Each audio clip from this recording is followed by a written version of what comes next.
Hello and welcome back to the Delve podcast.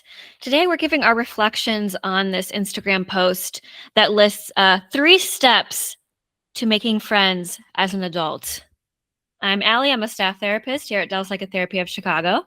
And I'm Adam. I'm the executive and clinical director at Delph.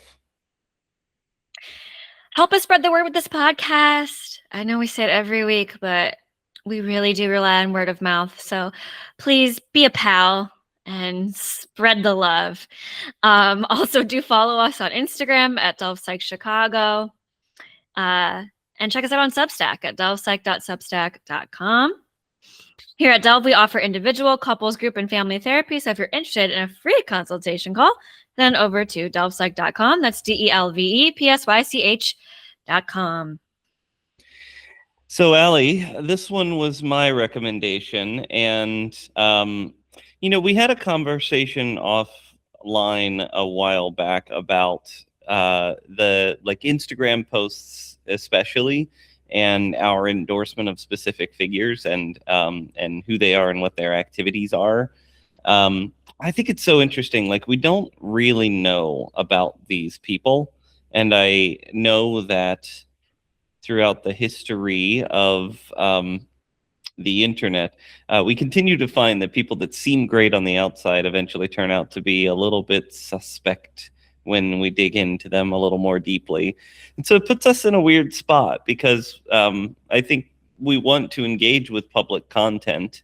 And we certainly have certain people that we follow, although these people came out of left field. I don't know where I've never seen either of them before. So I don't know anything about them, or little about them. We want to engage with these people. We certainly have our favorites, but I mean, we have no idea who they are and what we'll find out about them down the line. But I thought that was just an interesting thing for us to kind of bring to the audience as a thing that we've been thinking through. Yeah. Do we ever really know people that are personalities on the internet? No, they they present who they want to be, and we only see that one side of them, and then sometimes more information is gleaned later. So this is all to say that we're going to be talking about this idea today. We don't particularly endorse these people. I'm going to give them credit, but we don't particularly subscribe to all of their ideas and beliefs. We're just talking about this one specific idea that we came across on Instagram. And I think we should probably say that more broadly. I mean, John Green's a bit of an exception. He's definitely somebody that I do follow. So I'm really hoping that he keeps his nose clean. It seems like a guy that would, but you never really know. And but these two that we're talking about today, I really have no idea anything about them. I did want to say one thing too. There is a broader kind of question about so this idea of ad hominem attacks. So there's a bit of a cognitive fallacy, a logical fallacy. I think it's an informal fallacy where if you defeat the person that made the argument, as in you discredit them in some way, then that discredits their argument, which is a fallacy, of course, because the argument could hold up just fine, regardless of who the person was. And if another person made it, then the argument would work just fine.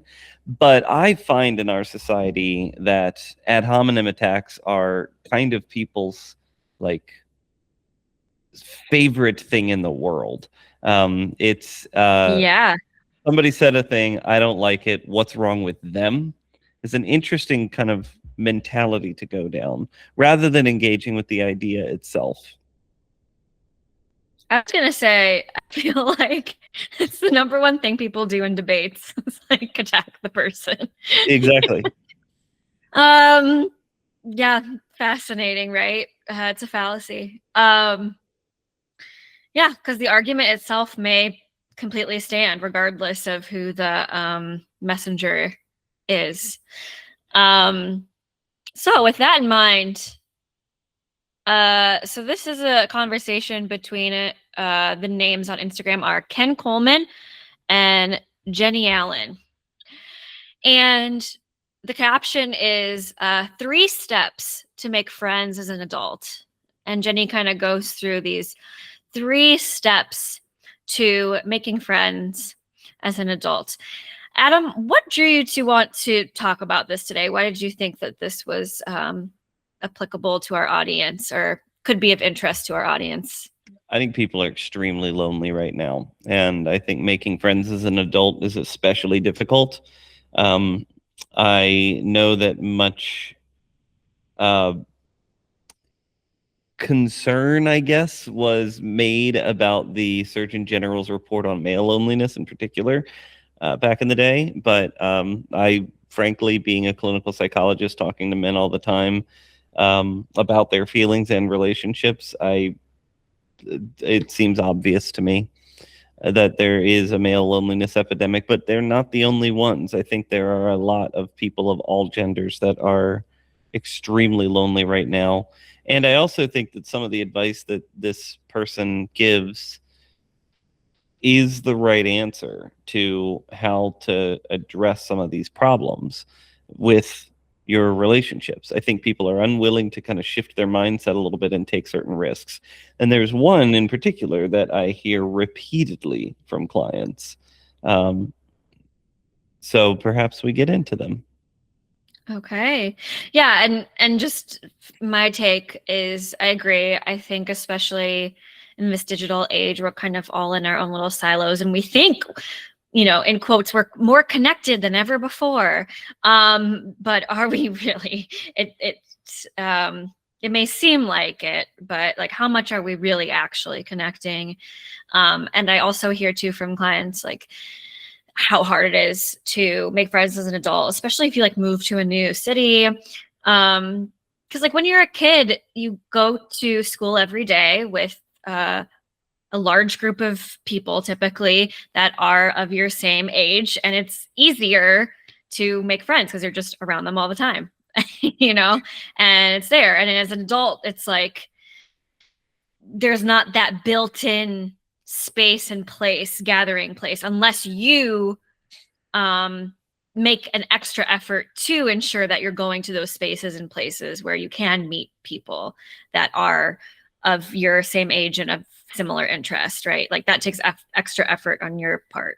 So Absolutely. And the internet is a tool, right? It's just a thing that exists and you get to interact with it. So it is possible to use the internet to become very connected to people all over the world. It is possible to do that. And I know of people that have been able to forge friendships all over the world as a result of that. Find people that are very like them and form deep relationships even through the internet at great distances. You don't blame the school for having or not having friends. It's just a place where it might happen. And you yourself, no matter what, are making certain decisions one way or another to facilitate friendship or to not. Same thing applies as an adult. It's just that there's less people around, as you said. that's a really good point. Yeah. If you use the internet as a tool in a certain way, it can be a place of connection. Same thing with the school. Like if you purposely kind of, shut yourself off from people, then yeah, you're not going to make friends. All right.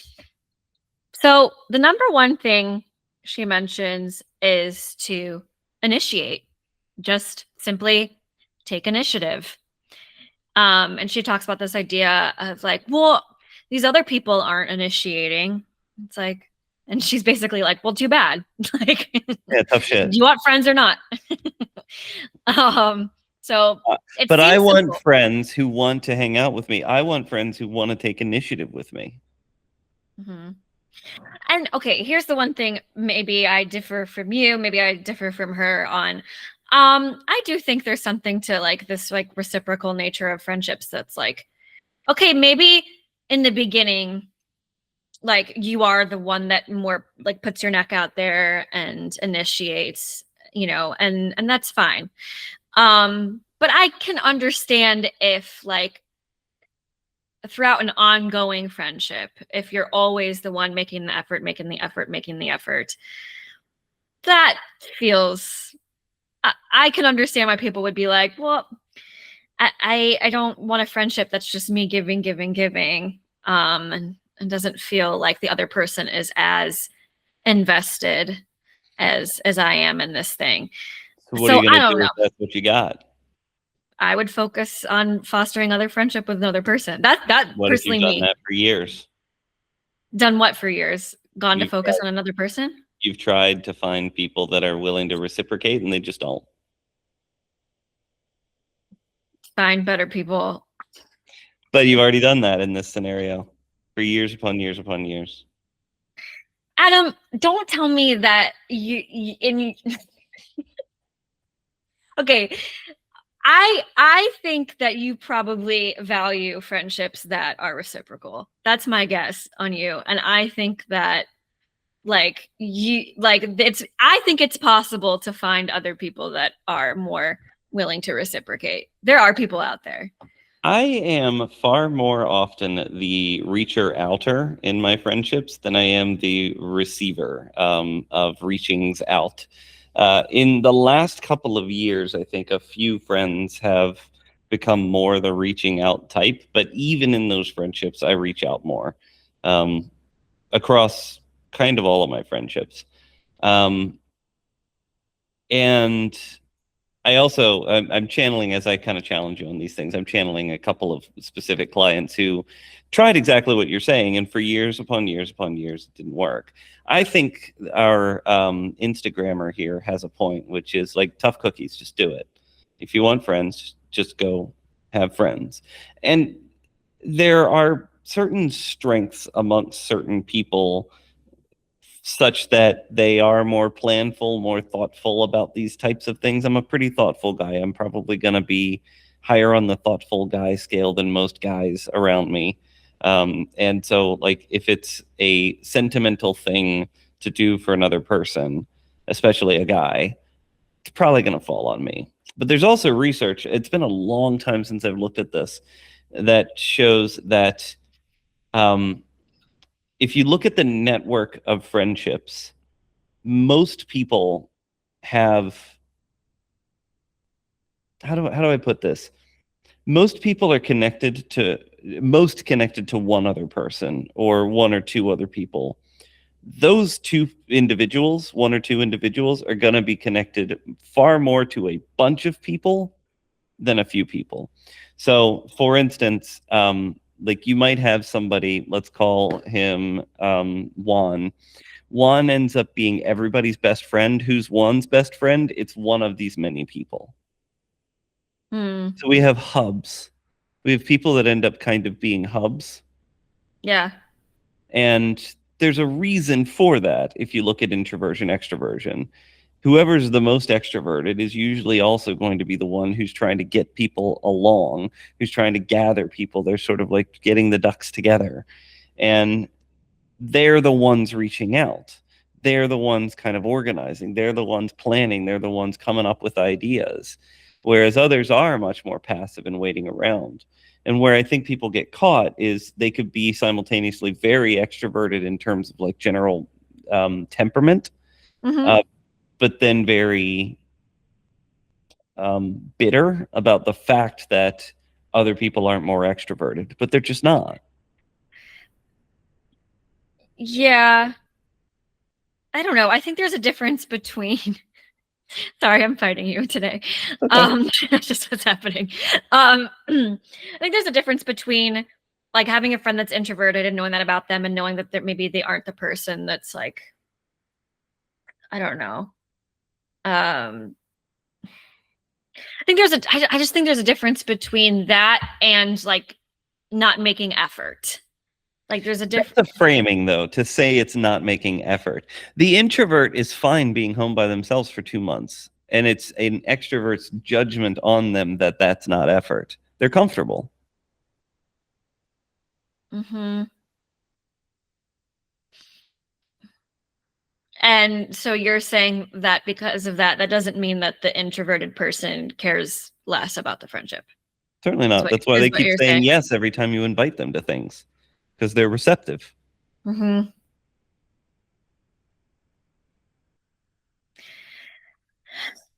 Yes. I will say this is the exact fight I get in sessions every single time this Exactly. conversation See, I'm happens. speaking for the people, okay? Um because I understand. I understand the people's plight here. Um so maybe it is just a thing where you have a group of friends and and maybe with some people in your friend group they're more initiators. And then maybe for some people in your friend group you're more of the initiator with them, and maybe there is a level of acceptance with that. But I think there is something to be said about like reciprocal effort. Um, so I don't know. But again, what are you going to do if you don't have that? If you don't have that reciprocal effort? Because I do know of clients that spent years trying to find that from people and never found it. So just don't have friends or just accept. I think you could just accept. I also am more inclined to believe that there are people out there that would give you that effort. I'm telling you, I like it was a major theme of conversations with the client for years. Interesting. Years upon years. I think that right now there are deep-seated problems with the way that people engage one another, deep-seated problems with friendships. And I think that's the hurdle that people are running up against right now. It's Mhm. like in an ideal world, everybody would be kind of mutually giving and taking. But I think that there are some basal psychological factors like introversion, extroversion, and initiative that do create these differences in us. But then, more to the point, I think people are overworked. I think everybody's completely exhausted. I think that people are now very financially concerned, and they're doom scrolling addictive internet platforms for hours upon hours upon hours instead of spending time with one another. And those are all forces that you're battling against as you're saying, like, well, why don't you just make effort? Which of us has solved all of those problems such that you can? The other thing is, I would say, rarely are you going to advance your aims in life if you place demands on other people. Better to ask for what you want, set boundaries you need to set, but do what you're going to do. Stop worrying about what they're doing. Do what you're going to do. And one of the things you could do is say, hey, you want to go get pizza? Hmm. Yeah, I see what you're saying. I do think that there is a way to also like ask for, hey, like I find myself, you know, being the one to initiate our hangouts a lot. Um, I'd love if every once in a while you reached out to me with an idea of something we could do together. If they do that, great. If they don't, then you decide if that's something, if you just accept that your friend's not that kind of person. Sure.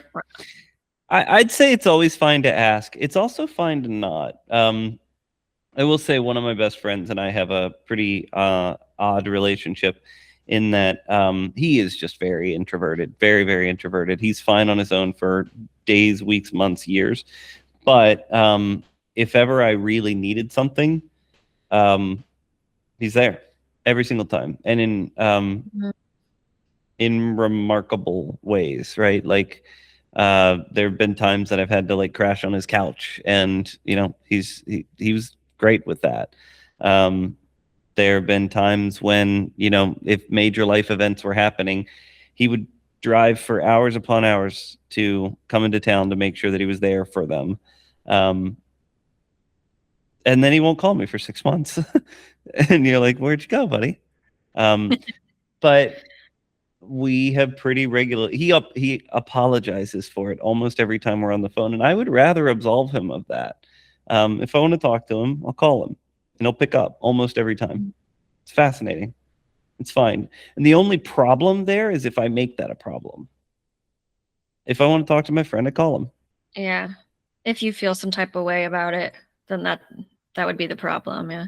Exactly. But yeah. But again, like you describing your friends, see, that makes so much sense. Like I'm talking about the friends that are like extroverted, but also don't make the effort. Like, what's happening then? What the heck's happening then? I honestly haven't seen that motif terribly often. Exactly. Usually the extroverts are planning stuff and inviting people. Yeah. Anyways, that's why I'm saying, like, I don't know. I think there is something to effort, but I get what you're saying. I get what you're saying. Understanding who your friend is, their personality, and what their capacity is, and maybe coming to a level of acceptance that's like, that's just not how Fred is, you know? Yeah. Yeah. Um, More to uh, the point, I think the most important point is if you want something, do something. Quit expecting other people to do it for you. yeah. And I think especially when it comes to like making new friends, this is where I really like jive with what she's saying here, especially when it comes to making new friends.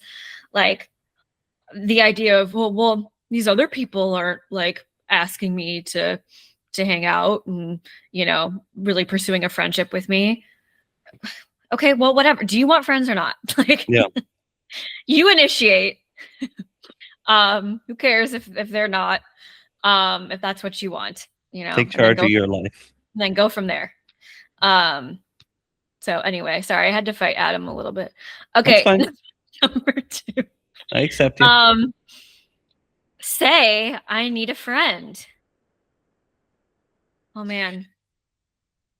I read a book a while back about conversation. It was actually, I did it with a client, God, like 15 years ago or something like that.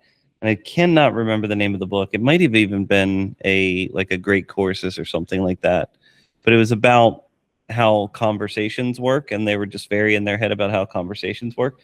And one of the things that they pointed out in that book, or great courses, or whatever it was that if you're at a party and you're by yourself and you want to be included in a broader group of people in some way, you walk up, you introduce yourself to someone in the circle, and you say, "Hey, I'm Adam. I'm here on my own. I wondered if I could join y'all."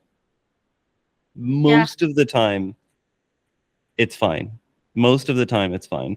And I've done this at many, many, many a party. The vast majority of the time, I walk out with new friends from that party. I only got in trouble one time where the two people that I cut between, I think they were hitting on each other, and I missed that signal. But Adam. Oh I my saw myself out of that God. quickly, and then they could make fun of me and bond. So there you go. Wow. You like ruined their night. No. Um, I think there's just something to just saying what you need. Yeah. Just speaking to the thing that you need, just calling it out and saying it plain as it is. But how vulnerable, even as I read that, say I need a friend, as an adult, how like Hmm. that feels vulnerable. That feels Hmm. like, oh my God, am I a loser if I say I need a friend? Like, what Yeah. am I, like a little kid on a playground? Well, yeah, essentially. We're in big kid land now, but yes. And how common is it, especially in the American mentality, that having a need makes you needy, and Mm, having neediness makes you a loser, dependent, weak. So don't be vulnerable. oh my God, it's so true. Those connections you just made, which is so silly because like humans, one of our innate needs is belonging, right? Like that's one of our innate needs. And so to say we're needy or a loser for needing that, come on. Yeah. And Um, and and has anybody actually said that to us in public, right? Like the likelihood of somebody actually making that accusation toward us is extremely low. yeah. And I just wonder, yeah, because I was reflecting on, yeah, why is that it's so like uncomfortable um to say like I need a friend as an adult. And I think you hit the nail on the head that like, yeah, it's like at least I don't know, in cultural um in the US, I feel like I don't know other places, but like I feel like there is something about like, oh, not being needy, not coming off as weak, If we need other people, that seems like we're weak. Having this like strong, independent persona feels more like the thing that people should strive for. And yeah, Yeah. Agreed. but no, it's we do need other people, and so you needing a friend is not weak, and it does not make you a loser. So yeah, just say what you need, right? I feel like that's such a good uh just adage for anything, not just friends, but like speaking to what you need in relationships and whatever. Um, Yeah. you I know, will say that I think when you do that, people will be weird. say more things. I think when you get into the practice of stating your needs because of these embedded mentalities about having needs and such, I find that people around you will begin to interact with you in a variety of different, very strange ways. Mhm. Sometimes very aggressive, sometimes extremely dismissive, sometimes overly doting, sometimes very, very sort of like you said you needed A, and they'll go through this weird mental process where they're like, I can't do A, but fuck, this person needs something. And now I'm responsible to make sure that I give it to them, but I can't give them that. So I'm going to give them something completely different that's completely unrelated. And you're like, why are you doing my dishes right now? Where did you go? Yeah. Oh, it's I think that's a that whole conversation. people's relationship with a person who has a need and people's relationship, especially in the American mentality around needs themselves, neediness themselves itself is confused right now. I find that people are very confused. It says so much about because you just laid out so many different responses to somebody coming to you with a need, and that says way more about like that person's um I don't know, model for how they view the world and other people, right? And like what it means for people to have needs, and to need something from them. And um, yeah, that's just fascinating. That could be a whole other conversation, but For sure. um, uh, yeah, say I need a friend. Don't be shy. Um, and number three, make it regular. And she said something like, putting things on the calendar. And I think that's so true. Especially as an adult and life gets busy and it's like, oh, where did the whole month of May go? Um, I forget. I'm so sorry to whoever said this, but there was somebody that I followed a few years back who said something like, if it's not on the calendar, it's not real. Mm, Um, and I think that's so true, especially as an adult. One, for accountability purposes, right? And two, just like for scheduling, like you're really going to keep your whole life schedule in your brain parts? No. Like that's not right. going to work out so well for you. It's really not going to work out so well. Put it on the count, put it on the page. Um so Yeah, I think yeah. that's great advice. And I think Mhm. that sometimes we can attach to the idea of something rather than the actuality of something. And you have this situation where, oh, I know that I could reach out and see such and such a person at such and such a time. But if you didn't actually do it, then you might look back and discover that you never actually did it and Mhm. said, did you ever have it? I Yeah. like the idea of regularity. Regularity does not need to be once a week as well. I think for whatever reason as well, Americans have gotten really locked into this weekly calendar thing. You can have broader slots than that. Be creative here. You can have a friend that you check in with every 2 months or something like that. The people whose wedding I officiated, I probably talk to them once every somewhere between 1 and 5 months, and I was their officiant, right? Mhm. As soon as we get on the phone, again, they answer, and we pick up where we did last time, and there's a lot of love there, and we're great, right? Mhm. So you don't have to make it a weekly thing. It could be more infrequent than that, but regular nonetheless. I think like have it in your mind that you need to check in with these people. Yeah. My two best girlfriends are across the country, scattered in different places. Um, and there's no shame in this. We have to like schedule our, FaceTime catch up dates together Hmm. as friends. And our schedules are so crazy and there's time zone differences and such. So there was one time where we were like going through our calendars, like, oh, can we all talk this Sunday evening? Oh no, somebody had something. Okay. What about next week? What days work then? Oh, I could do Tuesday night. Oh, I can't do Tuesday night. Okay, let's look for the following. What about so finally we get Yeah. to like a Sunday evening, like a couple weeks out, you Yeah. know. Um but we had it on the calendar. We made it happen.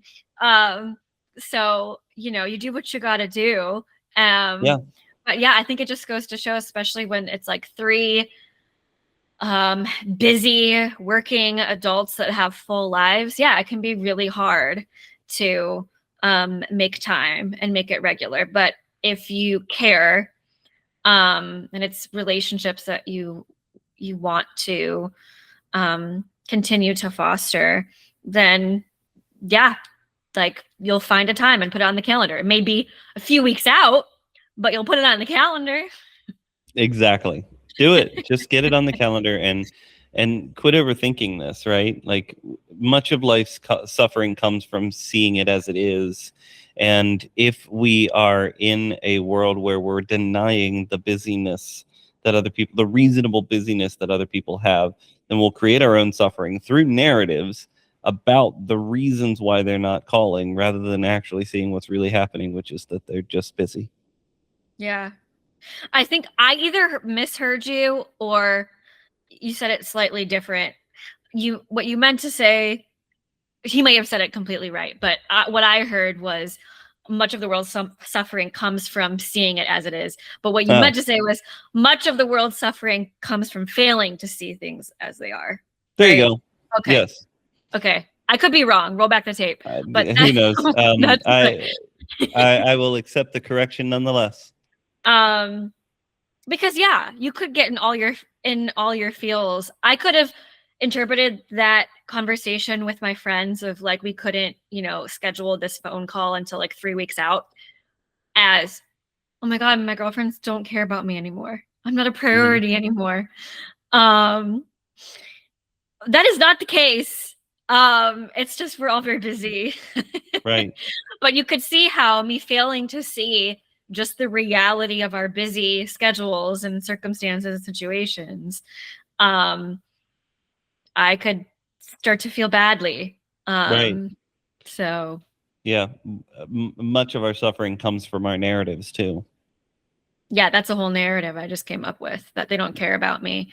Right. Because we're not talking this week, we're talking in a couple weeks. Yeah. But you see how I'm sure people listening can relate, and they've done something similar where they create a whole narrative about what this means, right? Um, Exactly. so, so yeah, those three things. One, initiate. Two, say I need a friend, and three, make it regular. I think it's pretty simple. I think it's pretty And the simple. only thing that gets in the way is people being like, "Yeah, I shouldn't have to." Well, yeah, tough cookies. It is what it is, right? Yeah. Um, You could sulk alone or go hang out with the friend that you invited. yeah. I think the one thing that maybe is missing from what she talked about, especially making friends as an adult, is just putting yourself in spaces and environments um, where you can meet new friends. Absolutely. And an exercise that I've done before that has never really worked, but I know is correct in concept. It's never really worked because people don't really want to do it, but they Oh, should. Is think about how you want to spend time with people. Like when you imagine how I want to spend time with people, when I imagine like what I want to do with someone, a new friend on a Saturday, if I'm like, I would love to go and listen to lectures on philosophy, then go to lectures on philosophy by yourself and hmm then talk to people. Go to Mhm. where the people are that are doing the thing you want to do. Go to these things alone. There are certain things that I think lend themselves more to it than others. I think to your point, like if you're an avid movie goer, then it's going to be a little bit difficult to introduce yourself to people there. But it's not impossible. One, you could talk to people after you leave. Sure. Sure. Sure. They're, especially in big cities now, they're much more kind of like beer cinema places. There's a bunch of places where, like, after the movie, everybody just goes out to the bar and hangs out. You could talk to people there. Sure. And there are meetups where people are just kind of like cinephiles who go to movies together. So, like, you kind of have to figure out, like, what do I want to be doing? Go there and talk to people and have just free flowing conversations in those spaces. Yeah. Go do what you enjoy doing, and then you'll meet other people that enjoy doing the thing that you enjoy doing, and then you could do it together. There you go. As long as you put in the effort while you're there. Don't go to the art gallery, look at all the art and leave and say I didn't make any friends, which is why my recommendation always fails. So that's what people do. Yes, you have to be willing once you're at the art gallery to go up to somebody, initiate. Yeah. That's the part that, yes, uncomfortable, but you And want you'd to be make friends or surprised not. you'd be surprised how little it takes in a lot of these places too, right? Like the art gallery thing, you could point at a painting and say that's a lot of purple, and that's probably enough to get a friend. Depends on who you end up engaging with, but like you do that with enough people, somebody's going to engage. Mm-hmm. And I just want to acknowledge to people, yes, it is hard to make friends as an adult because we're all very busy. We have our lives, we have children, we have spouses, demanding full-time jobs, and it is important to have people. And so yeah, go make friends. Go do it. Go do it. Um, okay, let's look and see what the quote is for today. Um, where are we? Oh, here we go. Dun dun dun, dun. I think I forgot to do that. I think I forgot to do that last time. To most, you're just a passing thought. Okay, I feel like we are way more aware of ourselves than other people are. Like, that's where my mind goes with this quote. Like, we are so in our heads of like, oh my God, I came across this way, or like you're replaying a conversation back in your head that you had at this like networking event for like days later. Like, oh my God, I came off so dumb in this conversation or whatever. And it's like that person doesn't even remember talking to you or whatever. Right, right. They have no idea that there were scuffs on your shoes. Like we are way more aware of ourselves than other people. Like, I'm sorry to tell you, like other people don't care as much about you as you'd think. Yeah. Maybe. Yeah, I came across this book a while back as well. It's called The Book of Obscure Sorrows. And the guy's, I think he was a linguist. He might just be a journalist. I'm not sure. But his whole thing was he wanted to invent words for phenomena that exist, but didn't really have words for them. And one of the ones that was most popular was this word sonder that he came up with. It's not a real word, but now it is because we could talk about the English language sometime.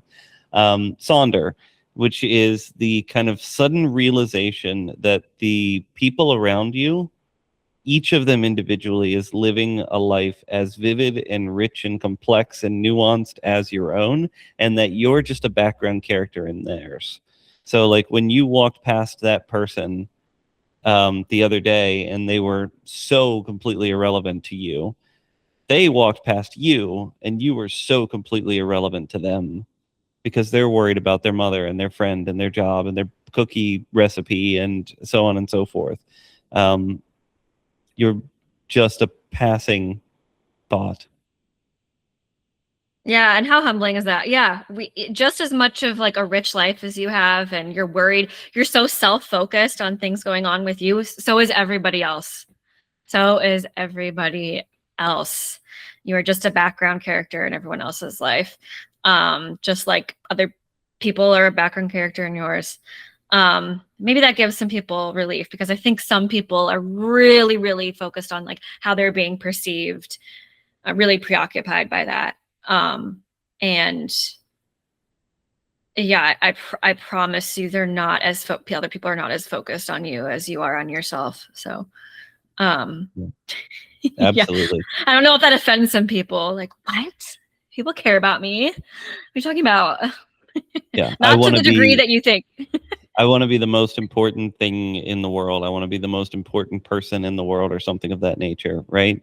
But you Mhm. think about even some of the most famous of the A-list actors or something like that. You probably haven't thought about them today. Mm-mm. Um, Gosh, let's come up with a name if we can. Um, you probably didn't think of Scarlett Johansson today, I did not. but And that wasn't even the name I was thinking of. I was going to say Meryl Streep. there you go. So, I have not thought about Meryl Streep today. I should have. Fucking legend. But um, what was as I far as we doing? know, she could be an asshole too. I don't know. I hope not. I I hope hope not too. not. Um, well, this has been a great conversation. And I really like this quote. To most, you're just a passing thought. So true, so true. Thank you all for joining us today. Go out there and make some friends, make some buddy old pals. Yeah. Um, Or write to us your angry reactions to everything that I said, because yeah, it apparently pisses people off. if you disagree with any of our takes, because sometimes we have some hot takes, especially Adam. So if you're mad about it, we want to hear it. Write Yeah. in. We invite the Um, debate. I think we embody that in our conversations here too. When you disagree, when you yeah, push back, etc., or so on, or I do with you, I think we both are just like, yeah, come on, let's talk. It's great. come on. That's what it's all about. It's fun. Um, as always, if you're interested in our services, head on over to delvepsych.com. It's delvepsych.com. Check out our Substack, delvepsych.substack.com, and follow us on Instagram at delvepsychchicago. And we'll see everyone, or you'll hear us next week. Toodly do. Julie, do.